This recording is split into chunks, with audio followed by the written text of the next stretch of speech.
امریکا له افغانستانه بریالۍ ووتله که ناکامه؟ د امریکا له وتلو وروسته افغانستان کې بحران. سلام د ریحان نیوز میډیا قدرمنو لیدونکو، ستړي مشئ. د امریکا د پوځي حضور پای.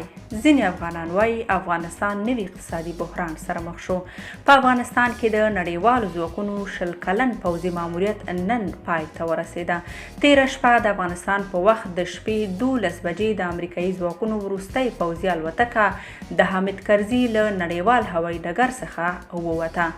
یو شمېر ولسي افغانان وایي سره له دې چې د اګست 11 یوه تاریخي ورځ ده، خو افغانستان د اقتصاد په ډګر کې له یو بل نوي بحران سره مخ شو. د دوی په باور د امریکا حضور په افغانستان کې پای ته ورسید، خو بیکاري، فقر، لوږه تر هر بل وخته خپل اوج ته رسیدلي او د دې چارې دوام نږدې راتلونکي کې بشري ناورین رامنځته کولی شي. د کابل ښار اوسیدونکی روح الله تلاش وایي نن د افغانستان لپاره تاریخي ورځ ده. امریکا وروسته له 20 کلونو ووتله، خو ډېرې ستونزې افغانانو ته پرېښودې.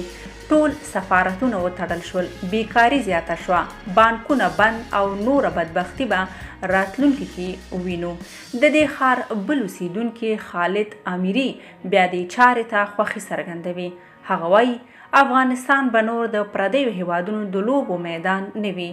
ښاغلی امیري وایي د امریکا له وتلو سره ډیر خلک خوشحاله دي، د دې لپاره چې نور به افغانستان کې خپلمنځي جګړې نه وي، د پردیو هیوادونو لاسوهنه به نه وي.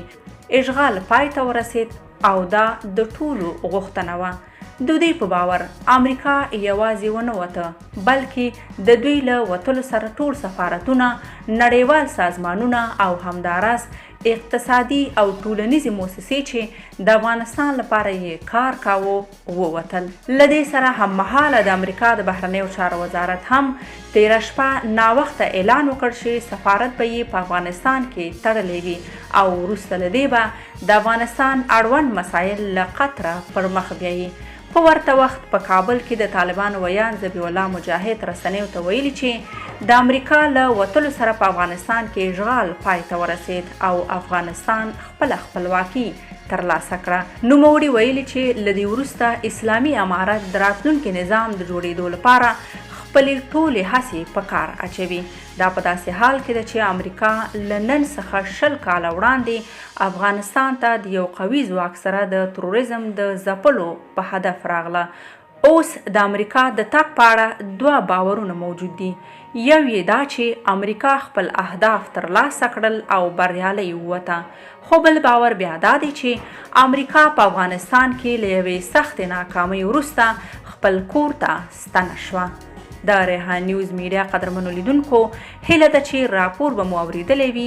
د نورو تازه خبرونو لپاره در سره زموږ د یوټیوب چینل سبسکرایب کړئ. تر بیا ښه وخت.